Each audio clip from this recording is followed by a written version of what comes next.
వీణ, ఆడది పరిపూర్ణ స్త్రీ అయ్యేది అమ్మతనం చూసిన తర్వాతే. ఇది నీకొక మంచి అవకాశం. నువ్వు రిషి అన్యోన్యంగా ఉండటానికి ప్రయత్నించండి. మీరే మొదటగా వారసుని అందించండి. మీ పేరున సొంత కంపెనీని సంపాదించుకోండి. నీ కడుపున మళ్ళీ మా అన్నయ్య పుడతాడన్న నమ్మకం ఉంది వీణ. ఈ చేతులతో నీ బిడ్డనెత్తుకొని గోరు ముద్దలు తినిపించాలని ఆశగా 1000 కళ్లతో ఎదురు చూస్తున్నాను. తొందరలో నా కోరిక తీరుస్తావు కదా వీణా? అత్తయ్య, నేను పిల్లల్ని కని వాళ్ళ సేవలు చేస్తూ మంచి కోడళ్ళని పేరు తెచ్చుకోవడానికి ఇక్కడికి రాలేదు. నా లక్ష్యం తెలియకుండా మాట్లాడుతున్నా. ఏదేమైనా సరే నేను మాత్రం నా ప్రతీకారాన్ని మర్చిపోను. లోక్నాథ్ని రోడ్డు మీద నిలబెట్టకుండా వదిలిపెట్టను. వీణా,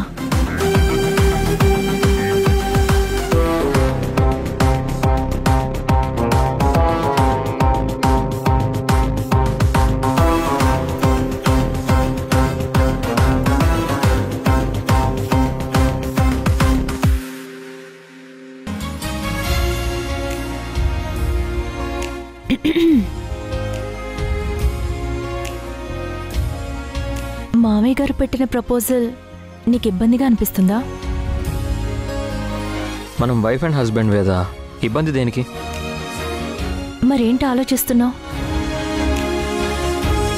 వారసుణ్ణి త్వరగా ఎలా ఇవ్వాలా అని ఆలోచిస్తున్నా.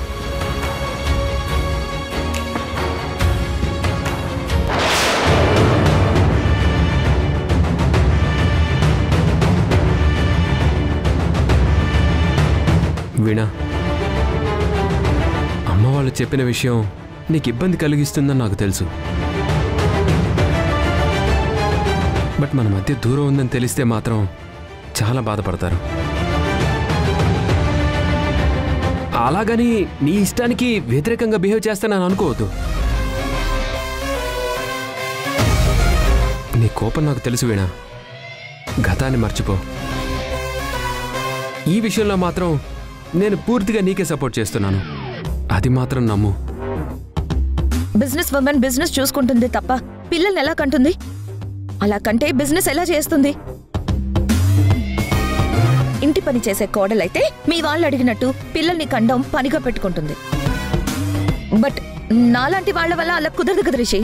అవును వీణా, పిల్లల్ని బిజినెస్ని రెండింటిని బ్యాలెన్స్ చేయడం కొంచెం కష్టమే.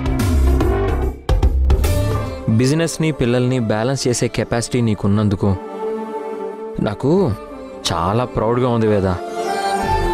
మనసుంటే మార్గం ఉంటుంది కదా శ్రీ. పిల్లలంటే నాకెంత ఇష్టమో నీకు తెలుసు కదా.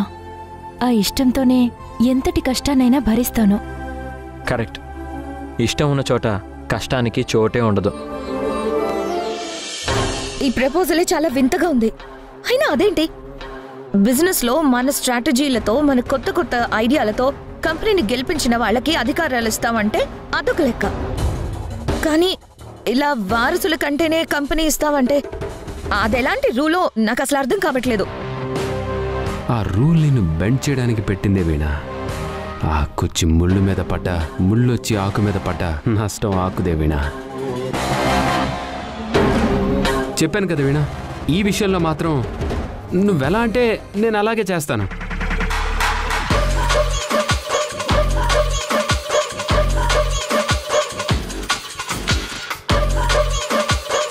బిజినెస్లో మమ్మల్ని ఓడించి పై స్థాయికి పోలేవు. అలాగే నాతో కాంప్రమైజ్ అయ్యి బిడ్డని కనే ఇంట్రెస్ట్ నీకుందని నేను అనుకోను. ఒకవేళ నువ్వు పనిచేసినా మా డాడ్ నిన్ను కాలి కిందేసి తొక్కుతాడు. అంట్లు తోముకునే వంటింటి కుందేళ్ళు చేస్తాడు. సో నువ్వేం చేసినా మాకే లాభం, ఏమీ చేయకపోయినా నీకే నష్టం.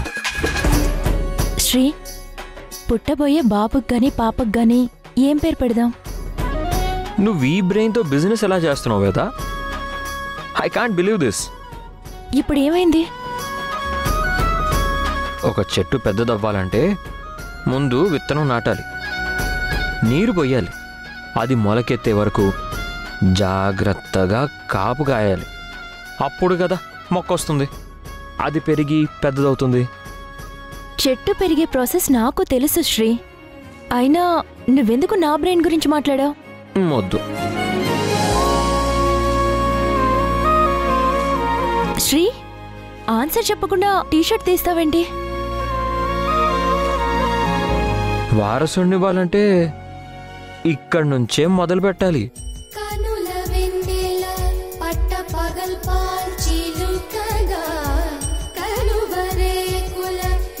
చాలే ఆపు.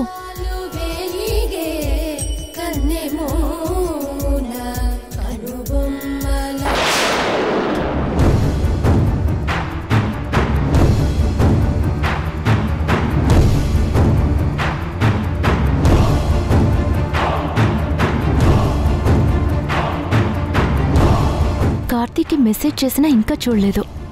ఇక లాభం లేదు.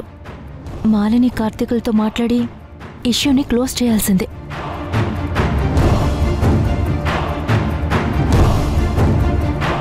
చూడ్రిషి, అత్తయ్య వాళ్ళ ఇష్టాల కోసం నేను ఈ పని చేయలేను. నాకంటూ రీచ్ అవ్వాల్సిన గోల్స్ చాలా ఉన్నాయి. అవి కంప్లీట్ అయ్యేంత వరకు నేను వర్క్ నుంచే డైవర్ట్ అవ్వకూడదు అనుకున్నాను. అయ్యో వీణా, నువ్వెలా చెప్తే అలాగే చేద్దాం. నీకంటూ ఇండివిజువాలిటీ ఉండాలనుకోవడంలో తప్పు లేదు కదా. ఇదే విషయాన్ని డాడ్కి అర్థమయ్యేలా నేను చెప్తాను. You don't worry.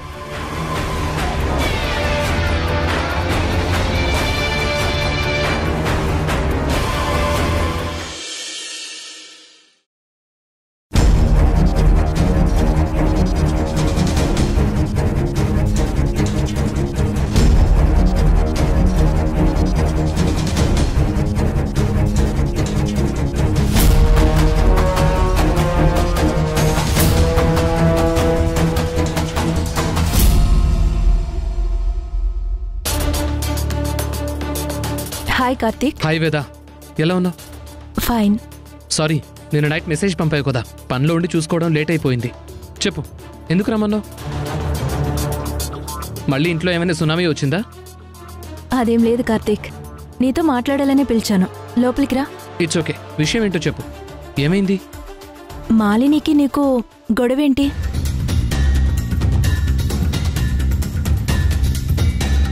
గొడవేం లేదు. ఎందుకలా అడిగావు? నిన్న మాలిని రిజిగ్నేషన్ లెటర్ ఇచ్చింది.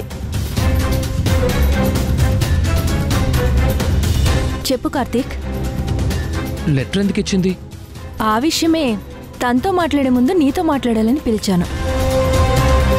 తను చిన్నపిల్లల మెంటాలిటీతో బిహేవ్ చేస్తోంది వేద. నా దగ్గర దేంట్లోనైనా సరే చనువు ఎక్కువ తీసుకుంటోంది. అది నాకు నచ్చదు.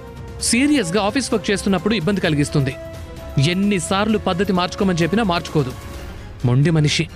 పదే పదే చెప్పినా పద్ధతి మార్చుకోవట్లేదంటే నువ్వంటే తనకిష్టమేనా?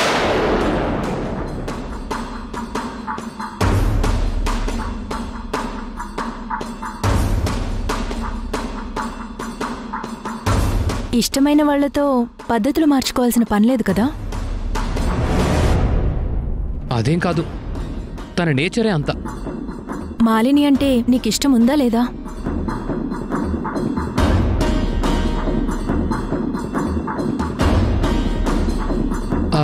అభిమానం ఉంది. కల్మషం లేని మనిషి, ఇన్నోసెంట్ గర్ల్. అభిమానం వేరు, ఇష్టం వేరు కార్తీక్. నీకు తనంటే ఇష్టం ఉందా లేదా?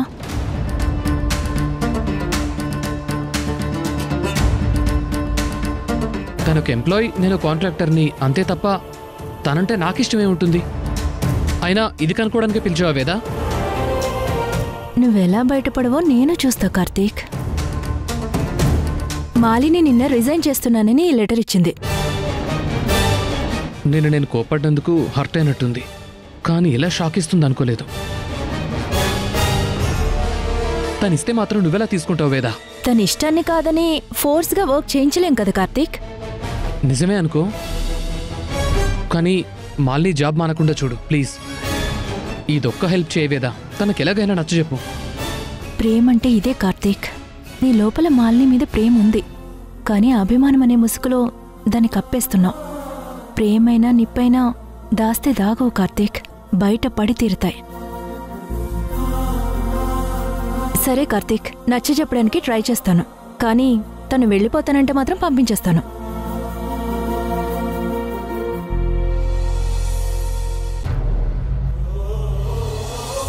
అది కాదు వేద. కార్తీక్,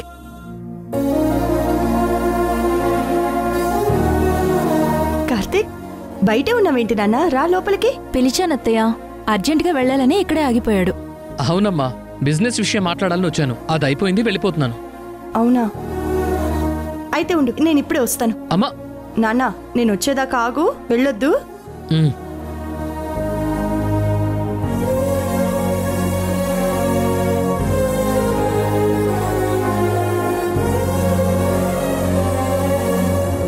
కూర్చోనన్నా. ఏంటి?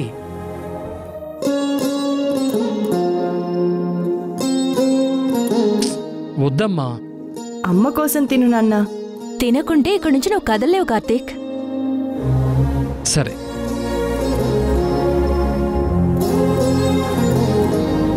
నువ్వు కూడా తిను. నాకెందుకు, నాకొద్దురా. తినమ్మా.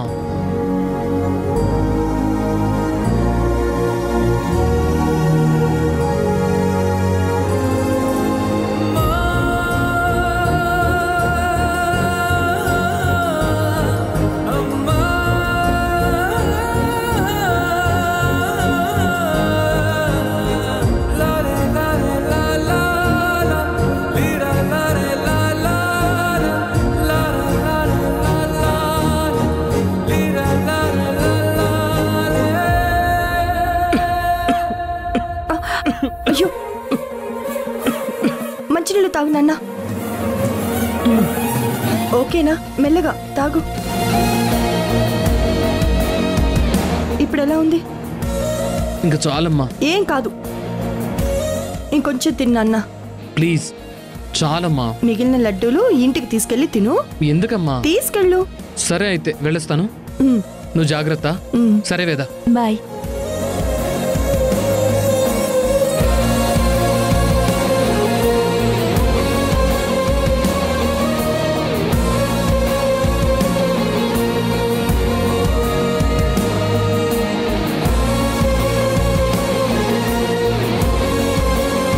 అత్తయ్య, కార్తీక్ ఎందుకొచ్చాడో తెలుసా? బిజినెస్ గురించి అన్నాడు కదా. తనెందుకొచ్చాడో తెలిస్తే మీరు ఆశ్చర్యపోతారు. దేనికమ్మా? కార్తీక్ మనసులో ఒకరి మీద ఇష్టముంది అత్తయ్య.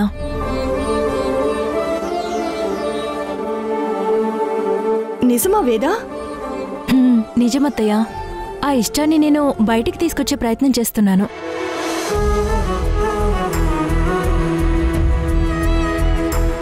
నా కొడుకు ఒక అమ్మాయిని ఇష్టపడుతున్నాడా? నమ్మలేకుండా ఉన్నాను వేదా. ఆ అమ్మాయి ఎవరు వేదా? అర్జెంటుగా నాకు చూడాలనుందమ్మా. ఆ పేరు చెప్పాలంటే రేపు ఇంకొకరిని అడిగి కన్ఫర్మ్ చేసుకుని అప్పుడు మీకు చెప్తాను.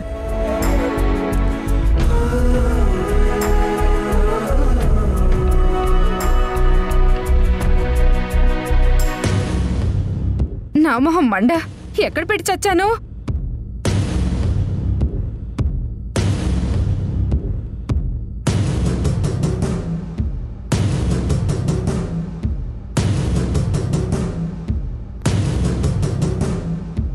నా మొహం మండ, ఈ ఫోన్ ఎక్కడ పెట్టానో ఏంటో. ఈ మధ్యన టెన్షన్తో మతిమరిపొచ్చినట్టుంది. ఏది గుర్తుండి చావట్లేదు.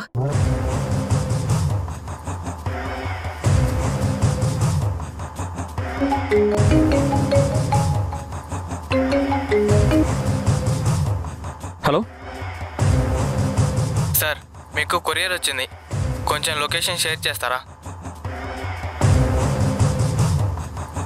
ఆ కొరియర్లో చాలా ఇంపార్టెంట్ డాక్యుమెంట్స్ ఉన్నాయి.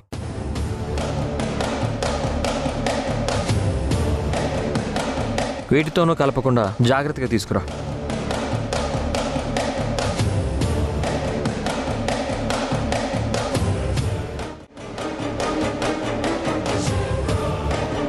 Hello, hi sir. ఇంకొక 10 minutesలో కొరియర్ వస్తుంది. డాక్యుమెంట్స్ వెరిఫై చేసి ఈరోజు మీకు సబ్మిట్ చేస్తాను. Okay sir.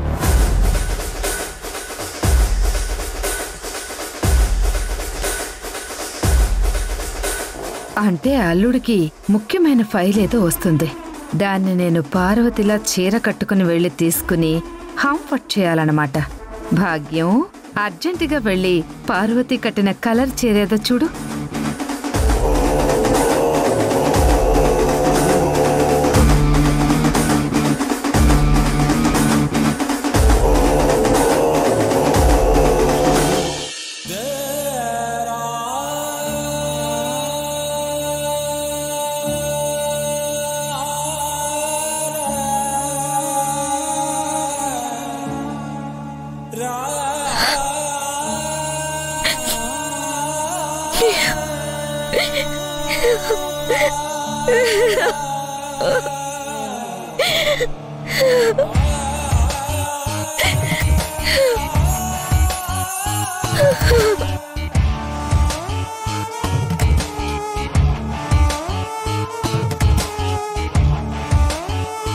నాన్న,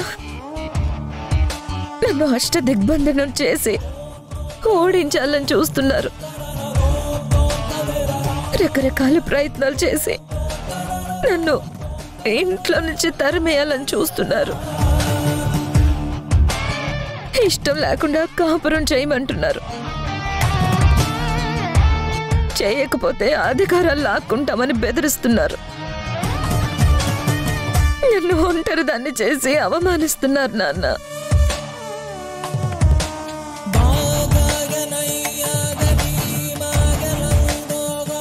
6 నెలలు కష్టపడి రాత్రి బాబులో చేసిన ప్రోడక్ట్ ఫెయిల్ అయిపోయింది నాన్న.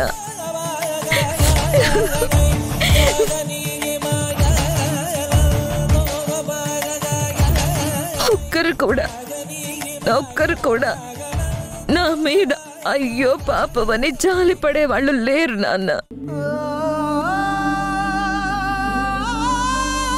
నన్ను ఎండి కాకుండా అడుగడుగున అవరోధాలు సృష్టిస్తున్నారు. నన్ను పాతాళానికి తొక్కాలని కంకణం కట్టుకున్నారు. ఆఖరికి నన్ను చంపడానికి కూడా వెనకాడని మనుషుల మధ్య పద్మ వ్యూహంలో అభిమన్యుళ్ళ చిక్కుకున్నాను నాన్న.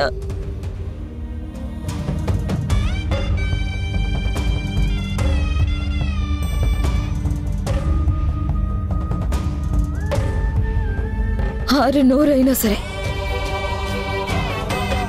నా ప్రతీకారం తీర్చుకోకుండా ఆపడం ఎవరి తరం కాదు.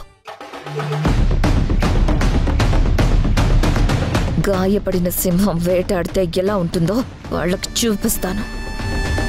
పొగనే శ్వాసగా, కక్షనే ఆహారంగా తీసుకుంటున్నా నా నుంచి తప్పించుకోవడం ఆ లోక్నాథ్ వల్ల జరగదు.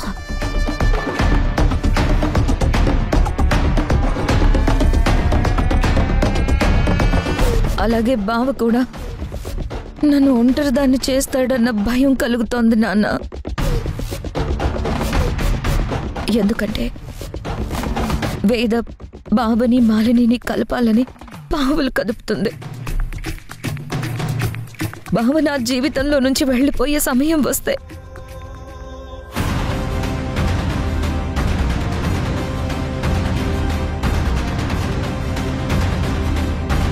ఒకవేళ అదే జరిగితే వేదైనా వాళ్ళ అమ్మైనా సరే ఎవరిని వదలను.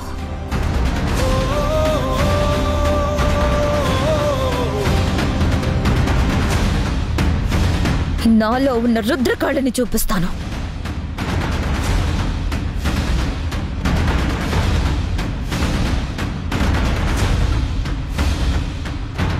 నాన్న, నీ ముందు నా మనసులో మాట చెప్తున్నాను. రిషి ఎప్పటికీ నావాడు కాడు. బావ నావాడుగానే ఉంటాడు. కాబట్టి రిషితో కాపురం చేసి బిడ్డని కొండవన్నది నెవర్, కల్లో కూడా జరగదు.